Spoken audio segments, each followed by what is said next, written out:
Hi, I'm Frooz, and I'll be your guide in London. We will skip all the tourist traps and go straight to the fun. These are the 10 things you should visit in London as a geek. This list is in no particular order, and I'll end with some honorable and dishonorable mentions. Okay, let's go! I think Hamleys might be the best toy store in the world. It feels like a movie when you're in there. The people who work there hype you up through the roof, they are testing toys, shooting bubbles. It's also colorful, happy music, everybody's happy, everything looks so nice, it's just amazing to be there. And when I say it feels surreal, I really mean it. I've never seen anything like this in Belgium. They focus on the experience, not what's for sale. And they have a lot for sale, but even if you're not planning to buy anything, just go inside one time and take your time, it's so much fun. I really love it. They definitely got some classics that never change over the years, but they always seems to have the latest toys. A lot of brands that I really want to see or really wanted, they all got it there. So it's great to see it at one place. And this worker yelled at me, "Are you filming? Please film me." And then he started to dance. Never ever have I had this experience. The Noble collections. Okay, as you can see, I did not film everything horizontally. Unfortunately, I did not have the time to do a better job. Maybe next time. But I really wanted to share this. The Noble collection is a brand who specializes in prop making. So you will find a lot of replicas from movies and TV shows. In this store in particular, a lot of it is signed by the actors or the cast themselves. It's like a museum and you can buy stuff. It's so cool. Shrek's Adventure. It's obviously a national treasure. It's in view of the Elizabeth Tower and next to London Eye. Believe it or not, I skipped the Elizabeth Tower, I skipped the London Eye. I had my eyes on the prize. It was the Shrek Adventures store. We did not do the Shrek Adventure itself since it was quite pricey. The price seemed right if you could combine it with something else such as London Dungeon, but I wasn't really interested. So maybe the next time. But you can visit the store for free to buy stuff, and this is some stuff they got. Shrek's obviously the biggest name, but they also got some merch of Trolls, Kung Fu Panda, How to Train Your Dragon, just some other franchises they own. You've also got a few photo ops in the store itself, which are pretty cool. And you can hear Shrek the entire time on the background, if I recall it correctly. And until this day, I'm not entirely sure what Shrek Adventure itself is exactly. So maybe we'll do it next time. I'm kinda curious, especially since I'm a big Shrek fan. So trick your travel buddies to visit the London Eye and go to the Shrek store instead. This is fire. A lot of cool stuff. It's great to see. And the photo ops as well, as I said. Welcome everybody. Yes, it was Shrek's voice in the background. And there are also a lot of cute Shrek plushies, some cool Shrek wear. Also some Puss in Boots. I know it's from Shrek, but Puss in Boots 2 is an incredible film actually. A place to take some pictures with those cardboard things. And more water bottles, Shrek wear, plushies, everything Shrek. Shrek, Shrek, Shrek. Everybody. Should I visit it next time? Let me know in the comments. The Disney Store. A lot more fun than I expected. Again, it was a magical experience. Like, look at the floor and the castle. The theme is just on point. Again, lots of stuff that I've never seen before, and some stuff was even cheaper than a few years back, like the Toy Story stuff. It was really nice. We can say a lot about Disney, but they do care about their merchandise. You can find some gems in here. Disney Classics, Pixar, Star Wars, Marvel. They've got it all right now. If you're curious about what I bought, I made a separate video about that on my channel. But it was Marvel related. And a reoccurring theme, but the stores are a lot bigger on the inside than you would expect. Beside it sounding like a Fallout game, Westfield London is a really cool mall. I've seen a lot of mystery boxes and cheap toys. I've seen some Shrek merch in Primark. Had a burger in Five Guys. And this brings me seamlessly into the next location, HMV, or the FOP. As a physical media collector, I cannot express how happy I was to be in these stores. This was my blockbuster experience, and it was so nice. Looking around and being surrounded by thousands of movies, all on Blu-ray, 4Ks, DVDs, CDs, vinyls, everything. It's just amazing. I found shows I didn't even knew existed on Blu-ray, such as The Boys or Daredevil. I can go on and on. Next up is Europe's largest bookstore, Waterstones.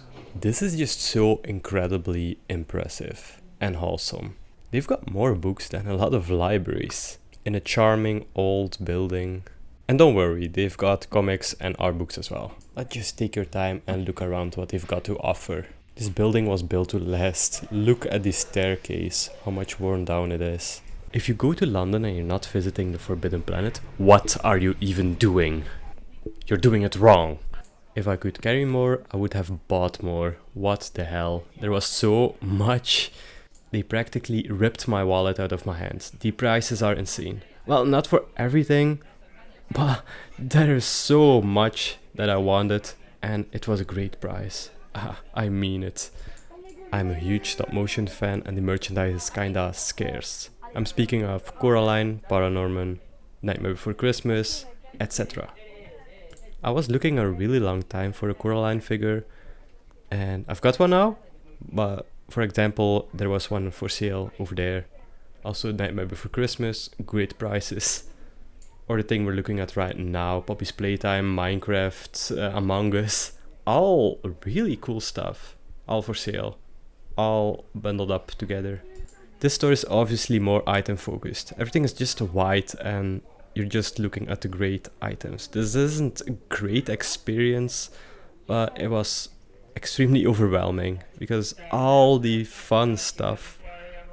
Like, see those Corpse Bride figures? I want them. This Coraline, I was looking a long time for this one. It's just here. Even cheaper than I bought it. Beetlejuice. That's just insane. And see those Jack figures underneath? Well, those are steals. I've bought a similar one for I think 35 euros back in Belgium at the con. This is £12. And even if you think, but Froozo, that's a lot of money for a figure. Well, it's great for a Halloween decoration or something, just get it. Also a lot of anime figures, a lot of Funkos. I saw some Funkos for a really good price, but those are the Funkos nobody really wants, like Black Adam and such. I feel bad.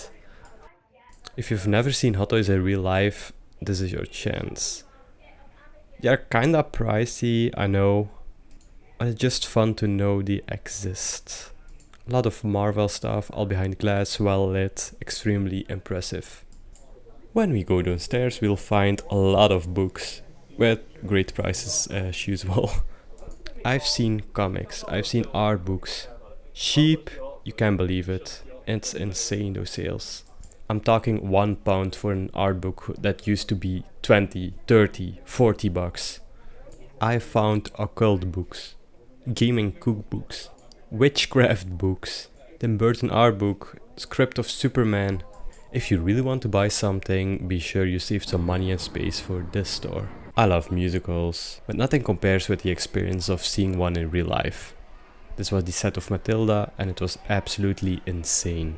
London probably got one of the best musicals in the world and I feel so privileged I was able to witness it in real life. You can barely compare to it watching a movie. It's so intense and exclusive and interesting. Just something you've got to do at least once if you can appreciate it. And look at the building alone, it's like you're back in time, but with good audio and good lighting. Best of both worlds. One of the reasons I visited London was for Comic-Con. But since it's only 1 or 2 weekends a year, I'm going to choose another thing for the list. But if you want to know more, I made an entire video about this event alone on my YouTube. Something a little bit different, Notting Hill. Like from the movie that I haven't seen yet. You can expect cute houses, a big market, They sell pretty specific stuff such as leather or teapots. A lot of food trucks. I probably ate the best carbonara of my life over there. Just go before noon and prepare yourself to eat over there.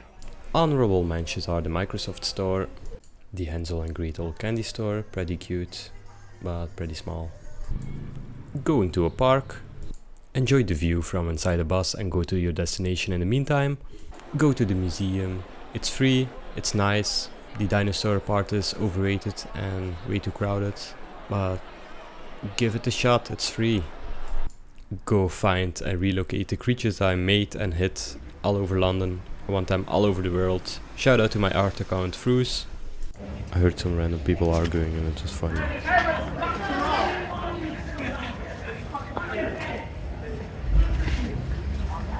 Not a Nike fan, but their store is insane. A lot of screens, there even was a DJ playing live. It was nice to see. Impressive. Dishonorable mentions the Harry Potter station. It's crowded. The MNM Store, where is the peanut butter M&M? Some people in subway have no decency and they cut line and they delay everything and they are Can't wait to go back, there is so much more to do. Feel free to check out my other videos. Thank you so much for watching and I see you in the next one. Bye.